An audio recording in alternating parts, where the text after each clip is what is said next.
ಇಂದು ಮಾಜಿ ರಾಷ್ಟ್ರಪತಿ ದಿವಂಗತ ಪ್ರಣಬ್ ಮುಖರ್ಜಿ ಅವರ ಜನ್ಮದಿನ.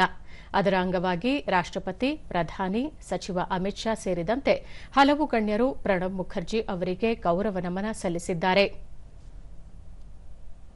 ರಾಷ್ಟ್ರಪತಿ ದ್ರೌಪದಿ ಮುರ್ಮು ಅವರು ಇಂದು ರಾಷ್ಟ್ರಪತಿ ಭವನದಲ್ಲಿ ಪ್ರಣಬ್ ಮುಖರ್ಜಿ ಅವರ ಭಾವಚಿತ್ರಕ್ಕೆ ಪುಷ್ಪನಮನ ಸಲ್ಲಿಸಿದರು.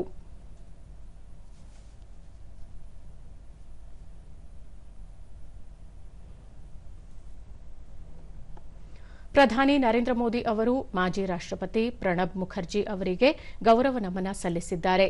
ಅವರು ತಮ್ಮ ಸಾಮಾಜಿಕ ಮಾಧ್ಯಮ ಪೋಸ್ಟ್ನಲ್ಲಿ ಮುಖರ್ಜಿ ಅವರು ಶ್ರೇಷ್ಠ ಮುತ್ಸದ್ದಿಯಾಗಿದ್ದರು ಮತ್ತು ಅಪಾರ ಜ್ಞಾನವುಳ್ಳ ವಿದ್ವಾಂಸರಾಗಿದ್ದರು. ಅವರು ಹಲವು ದಶಕಗಳ ಕಾಲ ಸಾರ್ವಜನಿಕ ಜೀವನದಲ್ಲಿದ್ದುಕೊಂಡು ದೇಶಕ್ಕೆ ಅದ್ವಿತೀಯ ಕೊಡುಗೆಯನ್ನು ನೀಡಿದ್ದಾರೆ.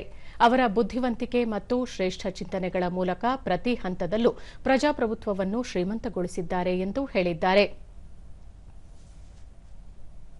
ಗೃಹ ಸಚಿವ ಅಮಿತ್ ಶಾ ಅವರು ಸಹ ಪ್ರಣಬ್ ಮುಖರ್ಜಿ ಅವರಿಗೆ ನಮನ ಸಲ್ಲಿಸಿ, ಮುಖರ್ಜಿ ಅವರು ಸಾರ್ವಜನಿಕ ಸೇವೆಗೆ ತಮ್ಮ ಜೀವನ ಮುಡುಪಾಗಿಟ್ಟಿದ್ದರು.